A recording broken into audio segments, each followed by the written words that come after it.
예, 이 독립 기념일을 맞이해서 또 멀리 여행을 가실 수도 있는데 또 이렇게 예배에 모두 이렇게 참석해 주셔서 너무 감사드리고, 특별히 팬데믹이 끝나서 얼마나 많은 교인들이 다시 돌아올까 이렇게 생각했는데 정말 많은 분들이 또 이렇게 돌아오셔서 너무너무 감사드립니다. 독립기념일에 이번에 굉장히 많은 분들이 지금 여행을 가셨다 그래요. 왜 여행을 가는가? 많은 분들이 사실은 여행 가는 목적이 따지고 보면 행복을 찾아서 가는 겁니다. 그렇죠? 그 친구들하고 또 주변에 있는 많은 사람들하고 또 같이 어울리면서 여행을 통해서 또 기쁨을 찾고 행복을 찾으려고 그렇게 여행을 떠납니다.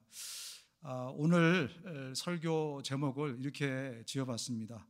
나는 과연 행복한가? 나는 과연 행복한가? 여러분 행복하십니까? 할렐루야. 우리 교우들은 정말 대부분 이렇게 행복한 삶을 살고 계셔서 너무너무 감사합니다. 우리 중에는 그 행복을 찾아서 또 이 자리에 오신 분들도 계십니다. 오늘 이 말씀을 들으면서 우리가 그 행복의 비결들을 한번 찾아보는 그런 시간을 좀 가지려고 하는데요. 아무래도 우리 그 현대인들의 관심사는 행복에 있는 것 같아요. 그래서 내가 이것을 하면 행복한가, 저것을 하면 행복한가, 이것들을 많이 찾아다닙니다. 그래서 지난번에도 한번 소개해드렸지만 이 소확행이라는 단어가 있습니다. 젊은 사람들이 쓰는 단어 중에 소확행, 이게 소소하지만 확실한 행복의 줄임말입니다. 그래서 돈 많이 들 필요 없이 그냥 우리 일상에서 즐길 수 있는 그런 소소한 행복들을 찾아 누리는 것을 말합니다. 이렇듯 많은 사람들이 이제는 정말 행복을 찾아 누리는 것에 관심이 많이 있습니다. 전문가들에 따르면 인간이 이 쾌락이라는 중독에 빠지는 이유가 우리 여러 가지 중독이 많이 있습니다. 그죠? 성적인 중독도 있고 게임 중독도 있고 도박도 있고 굉장히 많이 있는데, 이 그 중독에 빠지는, 이 쾌락의 중독에 빠지는 이유가 우리의 삶에서 소락이라는 것이 없기 때문이라고 그렇게 얘기해요. 소락, 작은 즐거움이 없다 보니까 그런 큰 즐거움을 맛보게 되면 거기에 중독이 된다, 이렇게 전문가들이 얘기를 하더라고요. 특히 우리 청소년 같은 경우들을 보면 요즘 게임하는 것이 너무너무 그냥 이렇게 만연화가 돼 있어요. 제가 몇 년 전인가 한국에 가가지고 20대 자매였던 것 같아요. 이렇게 사무실에서 일하는 자매, 우리 친구를 만났다가 이제 같이 식사를 하게 돼서, 직원인데 같이 얘기를 하다 보니까 요즘 이 한국의 20대는 뭘 하고 지냅니까? 그랬더니 게임하죠? 딱 그러더라고요. 게임하죠. 그래요? 20대 초반은 그럴 텐데 그럼 20대 중반은 뭘 합니까? 그랬더니 게임합니다. 그럼 30대는 뭘 합니까? 게임이요. 그러니까 이 게임 중독이 완전히 이렇게 지금 세상이 그렇게 돌아가고 있어요. 참 안타깝습니다. 특히 청소년들이요, 굉장히 학원 다니고 바쁘잖아요. 바쁜데 부모하고도 대화할 시간도 많지 않고 친구들 사이에도 그렇게 대화할 시간이 많이 없다 그래요. 그래서 뭘 물어봐도 별로 시큰둥하고 대답도 없는데, 게임을 할 때는 클릭 하나 하면 바로바로 반응이 온답니다. 게임은 버튼 하나만 누르면 바로 반응이 오죠. 이러다 보니까 그 즐거움에 점점점 들어가서 이제 요즘 대부분의 젊은이들이 다 게임 중독에 빠지는 것이 아닌가, 그런 생각이 듭니다. 우리 중에 행복에 관심이 없는 사람은 아마 아무도 없을 겁니다. 그죠? 우리 모두는 행복을 찾아서 어쩌면 이 자리에 온 것이죠.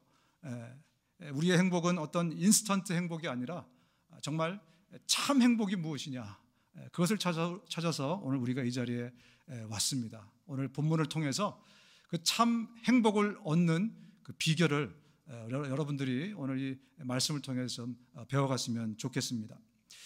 제가 지난 그 2주 동안에 설교를 안 했기 때문에 이제 흐름이 이제 끊어졌어요. 그래서 저와 여러분들은 지금 그 사도 바울과 바나바를 따라서 1차 선교 여행을 지금 사도행전 속에서 가고 있는 중입니다. 이 그 1차 선교 여행은 시리아 안디옥에서부터 출발이 되었죠. 지도를 보시면 저기 시리아 안디옥이 있습니다. 그죠? 보이십니까? 처음 출발지. 거기에서 바울과 바나바와 마가 요한이 세 명이서 이제 여행을 출발했습니다. 그래서 바다 건너 구브로라는 섬에 가서 거기에 서기오 바울이라는 이 총독을, 로마 총독을 전도하게 됩니다. 바예수라는 무당이 막 방해했지만 성령에 힘입어서 그를 무찌르고 그리고 복음을 전하게 됩니다. 그래서 그 사람이 예수를 믿게 돼요. 그랬더니 이 사람이 부탁하기를 저 지금 터키 땅에 저 그 대륙의 한가운데 있는 비시디의 안디옥이 자기 고향인데 거기에 자기의 친척들과 또 형제들이 있다. 가서 복음을 전해달라 이렇게 부탁을 한 것 같습니다. 그래서 이 바울과 바나바가 그 다음 행선지로 바로 버가에 도착했지만 이 타우루스 산맥을 넘어서 저 가운데 있는 비시디아 안디옥으로 가게 됩니다. 이 과정에 마가 요한은 그냥 중간에 돌아가 버리고 말죠. 그 비시디아 안디옥에 가서 복음을 전했는데 아주 폭발적인 반응이 일어났습니다. 그 도시에 사는 사람들 대부분이 와서 은혜를 받고 또 다음 주에도 복음을 전해달라 이렇게 요구를 하기 시작했어요. 그랬더니 그 당시에 종교 지도자였던 유대인들이 시기심을 일으킵니다. 그래서 이제 사람들을 선동해서 드디어 바울과 바나바를 쫓아내게 되죠.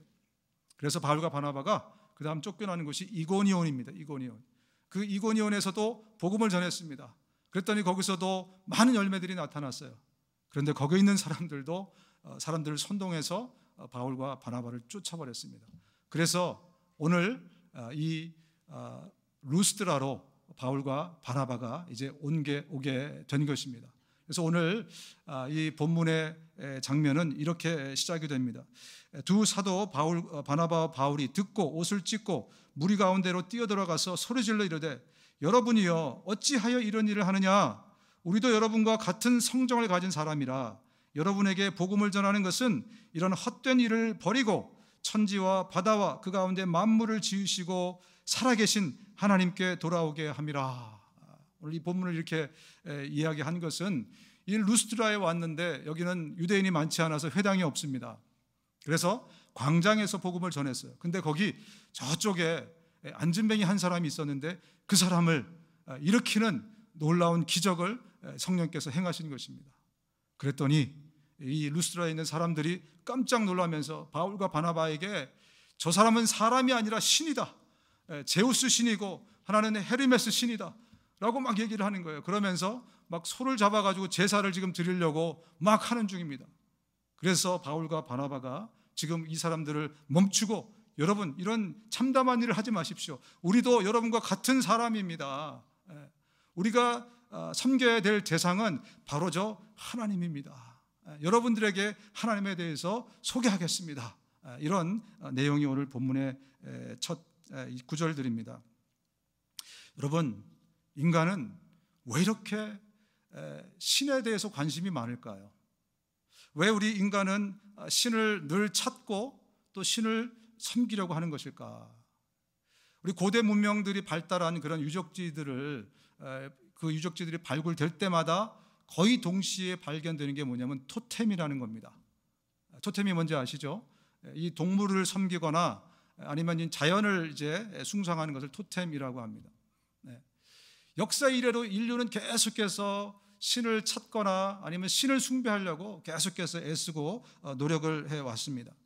우리 성경을 보더라도 이스라엘 민족들이 갈 때 이방 민족들이 막 같이 있지 않습니까?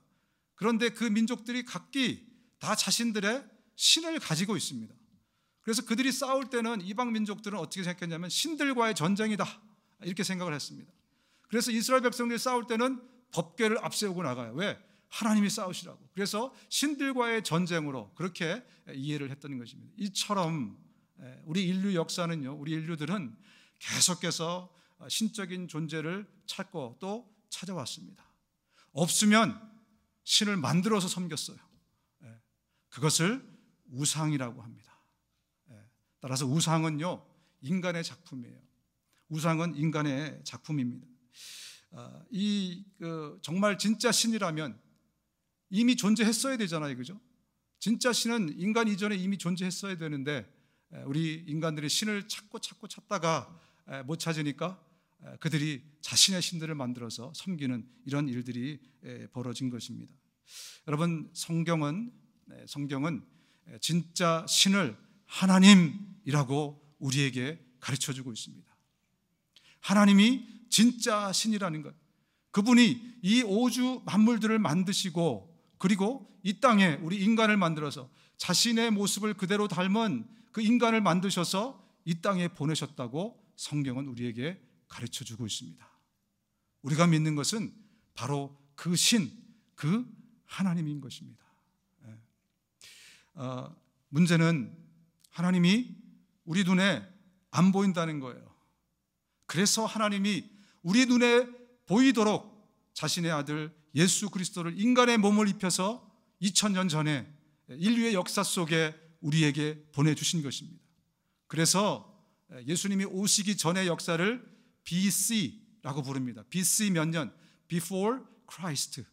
그죠? 예수님 이후의 역사를 AD, 아노 도미니라고 부릅니다. 주님의 때, 주님의 해라고 부릅니다. 이처럼 이제 볼 수 없는 하나님을 볼 수 있는 하나님으로 예수님이 이 땅에 우리 가운데 오신 것입니다. 오늘 본문으로 다시 돌아가서 보면 하나님이 지나간 세대에는 모든 민족으로 자기들의 길들을 가게 방임하셨으나 그러나 자기를 증언하지 아니하신 것이 아니니 곧 여러분에게 하늘로부터 비를 내리시고 또 결실기를 주시는 선한 일을 하사 음식과 기쁨으로 여러분의 마음에 만족하게 하셨느니라. 이게 무슨 얘기냐면 전에는 예수님이 이 땅에 오시기 전에, 볼 수 있는 하나님이 이 땅에 오시기 전에 하나님이 자신을 어떻게 나타내셨냐면 이 자연 만물, 우주에 있는 이 자연 만물을 통해서 비를 주시고 농사를 짓게 하시고 태양이 뜨게 하시고 이런 자연 현상을 통해서 하나님의 하나님 되심을 드러내셨다는 거예요. 근데 이제는 예수 그리스도를 통해서 하나님이 누구신지를 드러내고 계시다는 것입니다. 이제 우리가 자연을 통해서 하나님을 만나는 것도 있지만 더 확실한 만남은 예수 그리스도, 바로 그분을 통해서 우리가 하나님을 만나고 또 하나님이 계신 영적인 세계로 우리가 들어갈 수 있게 되었다라고 바울이 지금 이 루스드라에 있는 사람들에게 설명을 하고 있는 것입니다. 예수님이 이 땅에 오셔서 십자가에 못 박혀 죽으시고 그리고 부활하셨습니다. 그리고 제자들에게 나타나셨다가 이제 하나님이 계신 그 천국으로, 하나님의 나라로 가시면서 제자들에게 뭐라고 말씀하십니까? 내가 너희들이 있을 곳을 예비하러 가겠다, 이렇게 제자들에게 말씀하세요. 그랬더니 도마라는 제자가 이렇게 얘기합니다. 아니, 우리가 그 가는 길도 모르는데 그 하나님의 나라를 우리가 어떻게 알겠습니까? 그렇게 도마가 예수님께 말합니다. 그랬더니 예수님이 이렇게 말씀하십니다. 요한복음 14장 6절입니다. 나는 길이요 진리요 생명이다. 나를 거치지 않고서는 아무도 아버지께로 갈 자가 없다. 내가 길인데 이제는 내가 3년 동안 너에게 가르친 게 뭐냐? 하나님을 만나려면 나를 통해서 너희들이 하나님을 만날 수 있어. 그래서 내가 하나님 만나는 길이야 라고 말씀하시는 것입니다. 예수 그리스도가 이제는 하나님 만나는 통로라는 것입니다. 우리가 진리를 찾고 있지 않습니까? 변하지 않는 진실을 찾고 있지 않습니까? 예수님이 말씀하십니다. 내가 곧 또 하나님이므로 내가 변하지 않는 진리라고 말씀하십니다. 우리는 영원히 사는 그 생명을 늘 우리는 갈구합니다. 그래서 예수님이 말씀하십니다. 내가 곧 영원히 사는 영생의 생명이다. 예수님을 통해서 우리는 하나님을 만날 수 있고 예수님을 통해서 진리를 보고 얻게 되고 갖게 되고 예수님을 통해서 우리는 영원한 생명을 얻게 되는 그런 영적인 세계로 우리를 이끄는 통로가 바로 예수 그리스도다라고 말씀을 하고 있는 것입니다. 여러분, 요즘은 그 영적인 세계에 대해서 관심들이 굉장히 많이 늘어났습니다. 예전에만 해도 우리 눈에 보이는 또 이 세상이 다지 뭐 죽음 이후의 세계라든지 아니면 어떤 영적인 세상에 대해서 거부하는 사람들이 굉장히 많았어요. 근데 이제 뭐 드라마, 영화를 또 하도 많이 보다 보니까 그 영적인 세계를 이제 거부하는 사람은 거의 없는 것 같아요. 여러분, 그렇습니다. 우리는 성경에서 우리에게 가르쳐 주는 것은 우리는 이 물리적인 세상을 살지만 동시에 영적인 세상을 동시에 살아가고 있는 존재들이에요. 그죠? 어떤 사람은 어떤 영적인 경험들을 하는 사람들도 있습니다. 영적인 세계가 허구의 세계가 아니라 우리가 그것을 미처 깨닫지 못했을 뿐이에요. 우리가 성경을 알기 전에는, 예수님을 만나기 전에는 그 세계에 대한 이해가 없었기 때문에 이 세상이 다인 줄 알고 그리고 살았습니다.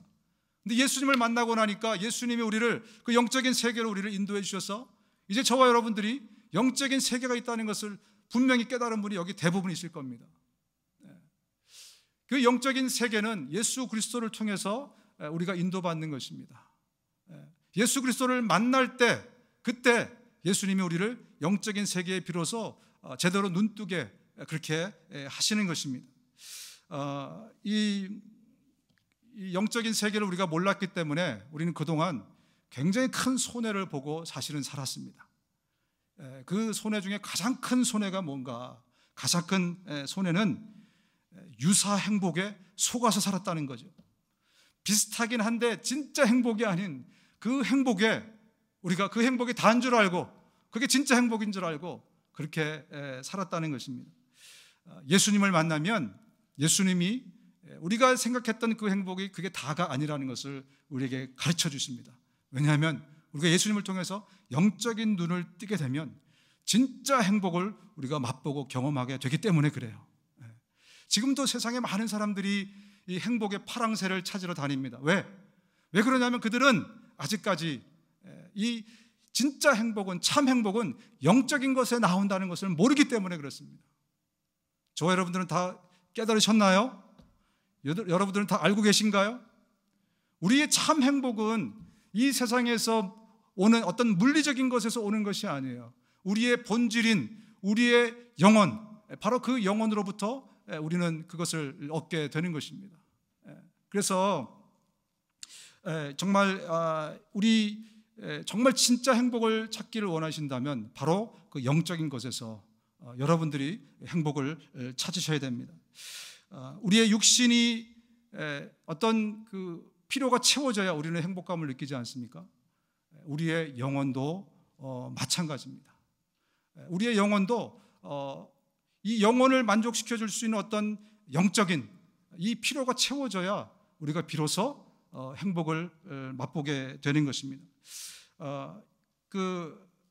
우리가 지금 많은 사람들이 여행도 가고 쉼을 쉽니다. 우리 육신은 그 여행을 통해서 쉼을 통해서 좀 행복을 얻을 수 있어요. 그러나 우리의 영혼은 안식을 얻어야 그래야 행복해집니다. 아무리 많은 시간 동안 여러분들이 휴가를 가지면서 TV를 보거나 좋아하는 것들을 누리면서 한번 쉬어보세요. 정말 그것이 나에게 정말 만족감을 주시던가요? 시간이 지나면 지날수록 오히려 만족감은 더 떨어집니다. 행복감은 더 떨어져요. 왜 그러냐면 우리의 본질인 영혼이 안식을 얻지 못하기 때문에 그래요. 우리의 본질인 영혼의 안식은 하나님의 품에서만 얻을 수 있는 것입니다. 우리 진짜 나인 내 영혼은 하나님이 나에게 주시는 바로 그 안식, 그 생명을 통해서만 우리가 안식을 얻을 수 있는 거예요. 요즘 먹방이 유행하지 않습니까? 뭘 틀어도 다 먹방 그런 얘기 많이 나와요.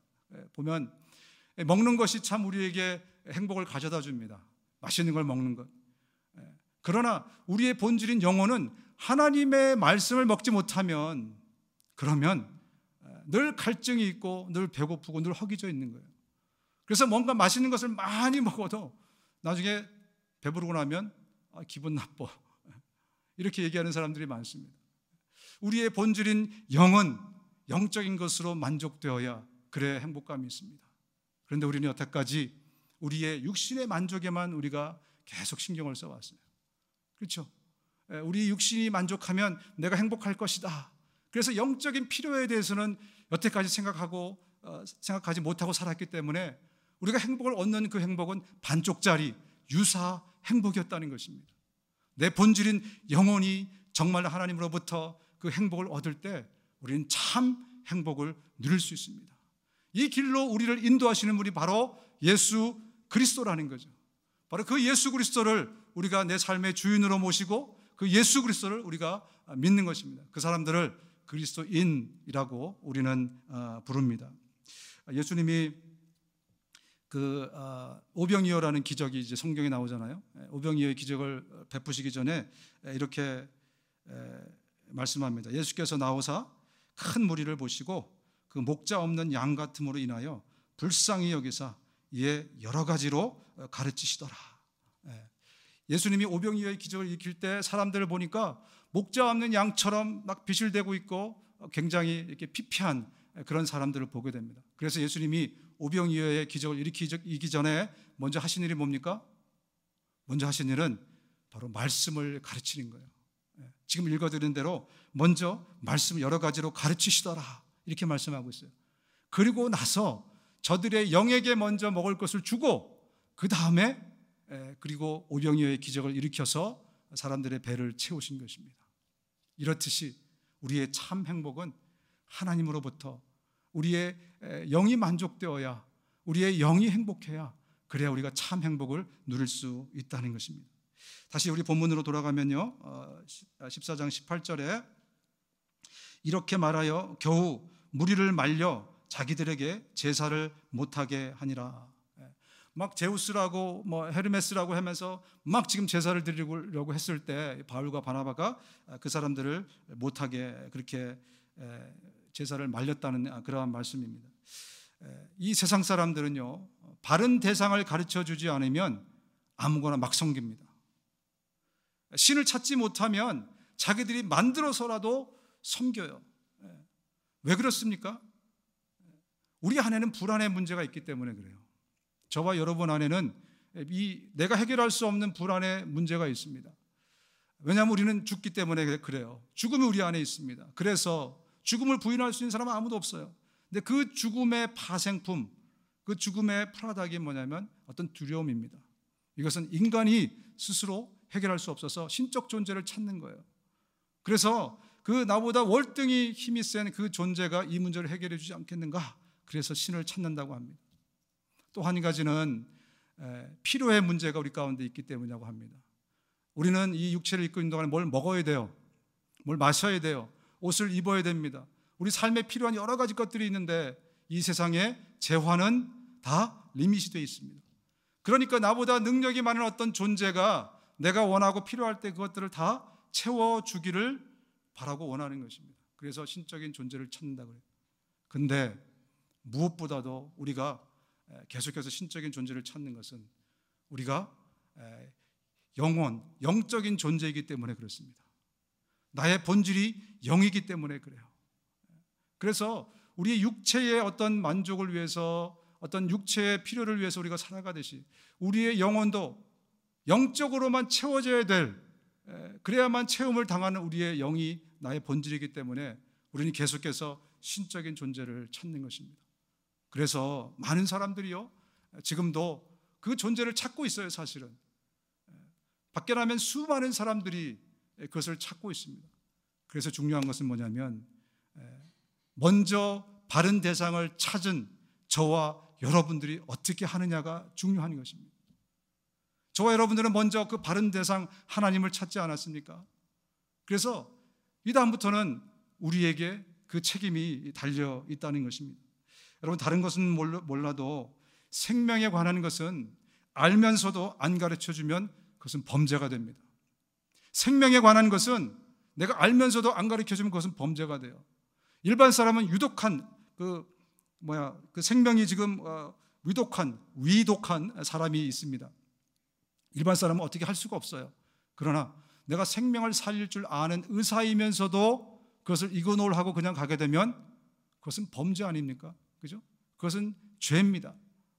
성경에도 생명과 밀접한 일을 하는 사람을 말하고 있습니다. 바로 전쟁 가운데서의 파수꾼이에요.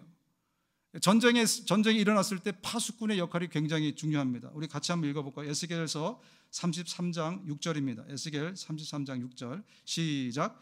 만일 그 파수꾼이 적군이 오는 것을 보고도 경고의 나팔을 불지 않아 사람들이 적의 칼날에 죽으면 그들은 자기들의 피로 죽겠지만 나는 그들의 죽음에 대한 책임을 그 파수꾼에게 물을 것이다.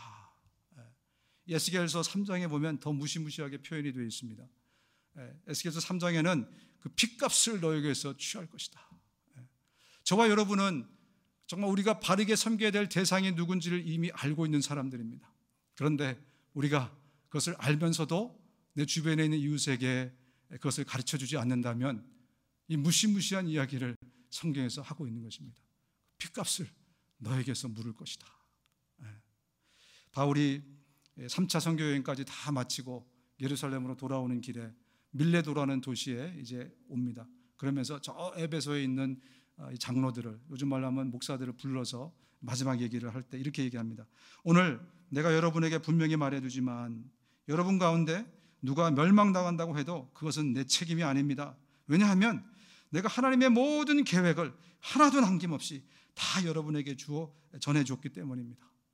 우리도 이런 고백을 했으면 좋겠습니다. 내 주변에 있는 사람들에게 다 내가 하나님에 대해서, 하나님의 비밀에 대해서, 하나님의 섭리에 대해서 다 얘기해줬기 때문에 이제 내 책임 아니야. 여러분, 이럴 수 있는 우리 모두가 되었으면 좋겠습니다. 우리 주변에 있는 사람들이 먼저 바른 대상을 찾은 나를 통해서 정말 예수 그리스도, 우리의 길되고 생명 되신, 우리의 진리 되신 그분에 대해서 들을 수 있는, 그런 전해줄 수 있는 우리 모두가 되었으면 좋겠습니다. 본문으로 다시 들어가겠습니다. 유대인들이 안디옥과 이고니온에서 와서 무리를 충동하니 그들이 돌로 바울을 쳐서 죽은 줄로 알고 시외로 끌어내치니라. 참 아이러니한 구절이에요, 그죠? 방금 전까지 야, 신이 현현했다, 제우스다, 헤르메스다 하면서 막 제사를 드리려고 했는데 갑자기 사람들이 180도 변했습니다. 그래서 이제는 돌을 들어서 쳐서 바울을 죽이려고 했습니다.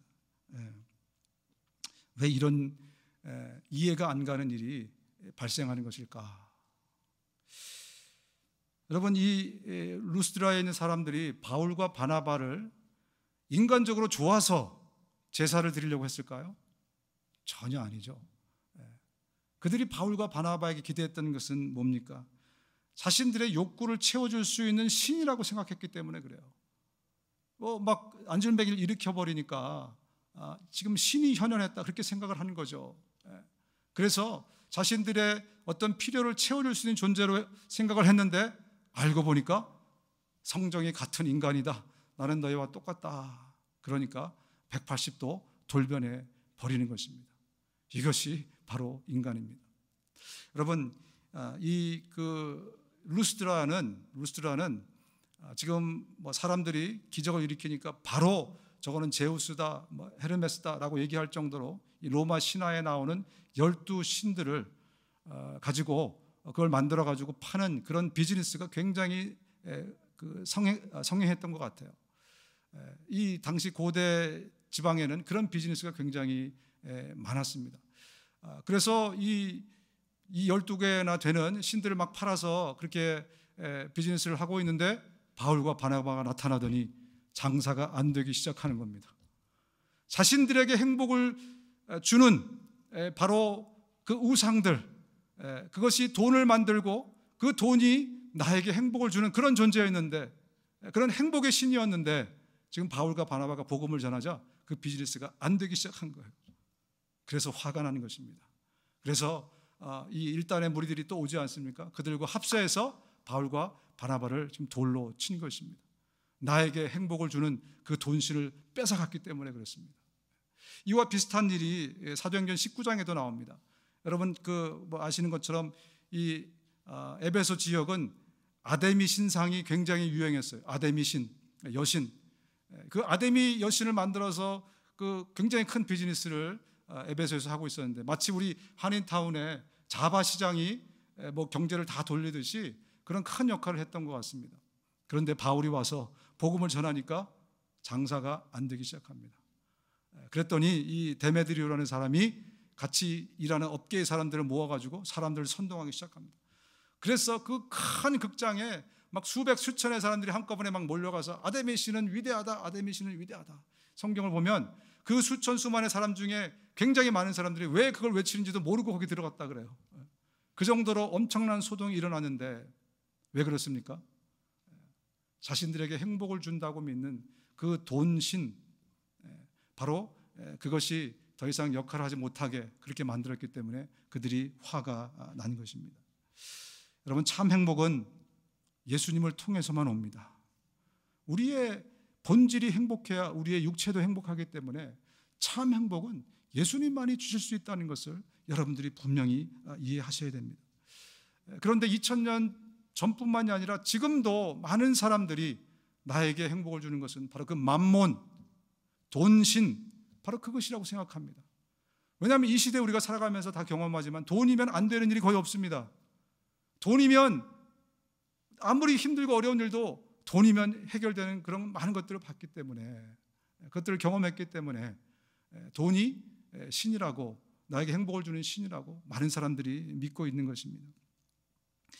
2012년에 여러분 지금도 기억하실지 모르겠어요. 2012년에 이런 설문조사가 나와서 저도 그때 깜짝 놀랐던 그런 기억이 있는데, 이제 애들한테, 그 초중고생들, 그 다음에 대학생들한테 이런 설문조사를 했습니다.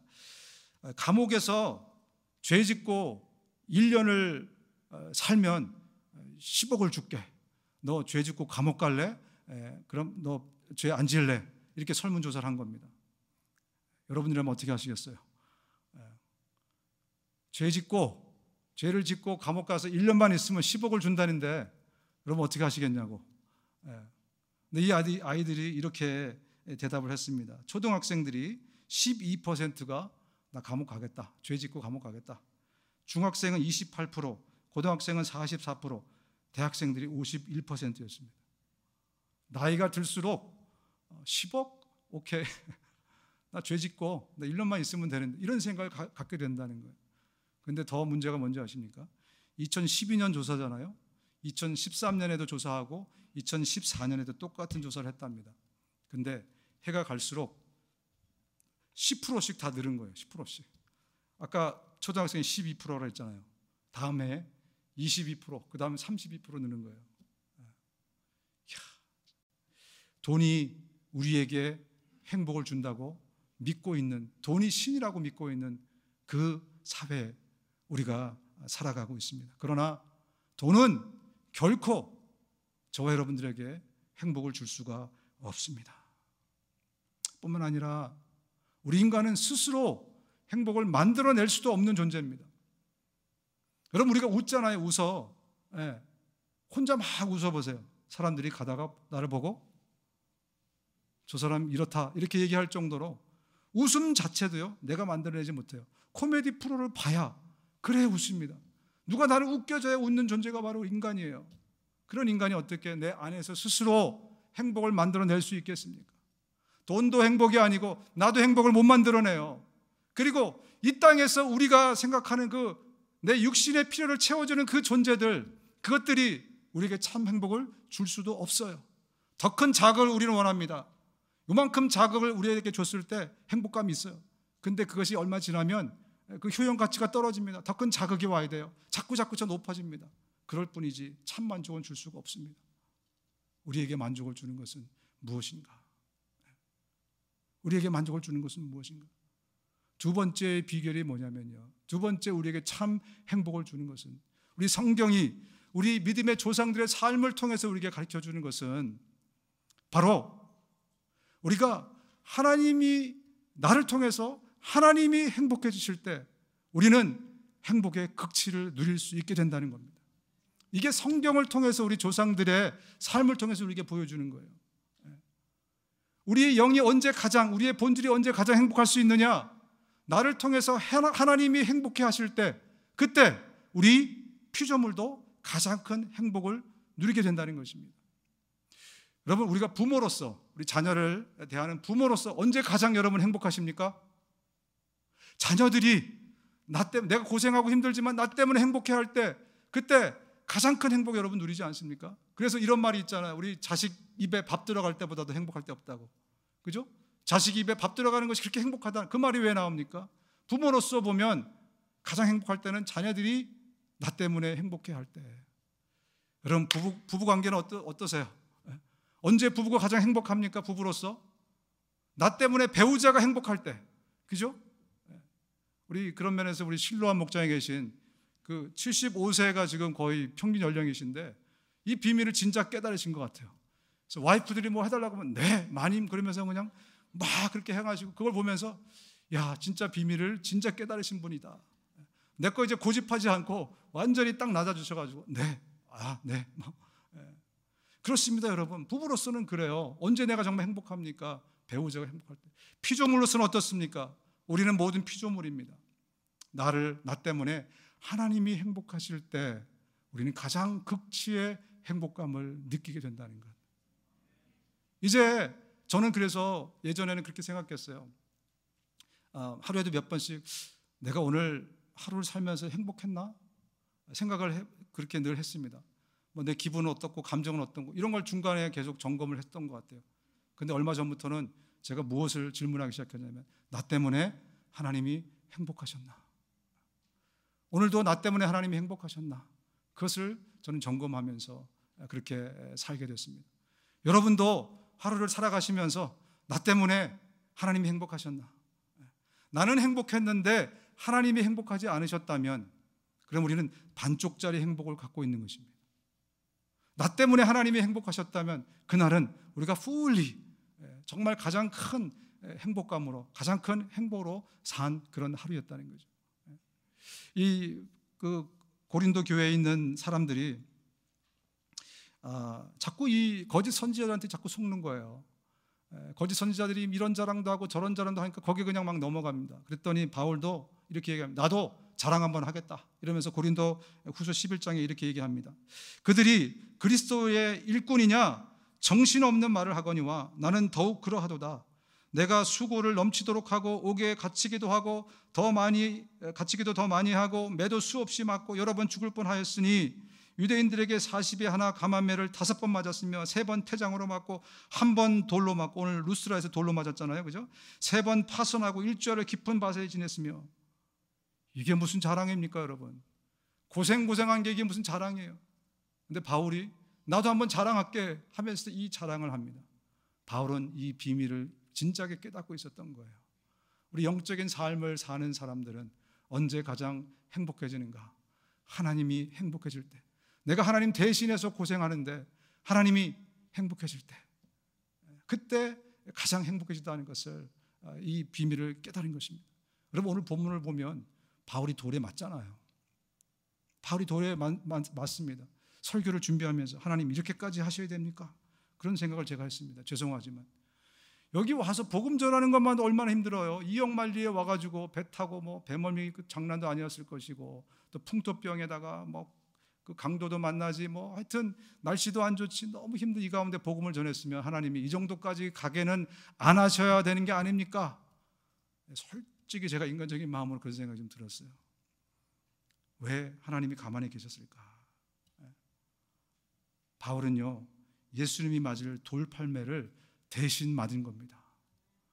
하나님을 대신해서 예수님을 대신해서 그 고통을 바울이 당한 거예요. 여러분 스데반이 돌에 맞아 죽었습니다. 그때 예수님이 자리에서 벌떡 일어나셨어요. 왜 벌떡 일어나셨을까? 예수님을 대신해서 스데반이 돌에 맞아 죽었기 때문이라고 저는 생각합니다. 여러분 바울은 이렇게 고백해요. 우리가 겪는 일시적인 가벼운 고난은 비교할 수 없을 정도로 영원하고 크나큰 영광을 우리에게 이루어줍니다. 우리는 보이는 것을 바라보는 것이 아니라 보이지 않는 것을 바라봅니다. 보이는 것은 잠깐이지만 보이지 않는 것은 영원하기 때문입니다. 바울뿐만이 아니라 우리 믿음의 선배들은 이 보이는 이 세상을 전부로 알고 살지 않았어요. 오히려 영적인 세계가 우리의 진짜 세상이라는 것을 그들이 깨달았기 때문에 육신적인 삶을 살아가는 동안에 주를 위해서 고통받고 고난받고 힘든 경우를 당하고 욕을 먹고 이러한 것들 정말 그들은 저 영원한 것을 바라보면서 하나님의 행복을 위해서 하나님의 기쁨을 위해서 기꺼이 자신의 목숨까지도 바치면서 살았던 것입니다. 저와 여러분들이 이런 지경에까지 이를 수 있는 정말 이런 깊은 신앙의 연륜에까지 이를 수 있는 우리 모두가 되실 수 있기를 주님 여러분 축원드립니다. 이후로는 누구든지 나를 괴롭게 하지 말라. 내가 내 몸에 예수의 흔적을 지니고 있노라. 우리에게 예수의 흔적들이 여기저기 있기를. 그래서 주님 대신 매를 맞고 주님 대신 고통당하고 그래서 하나님이 나를 통해 기쁨을 얻으시고 그래서 우리가 이 땅을 살아가는 동안에도 최고의 극치의 행복을 누리며 살아갈 수 있는 우리 모두가 될 수 있기를 주님의 이름으로 축원드립니다.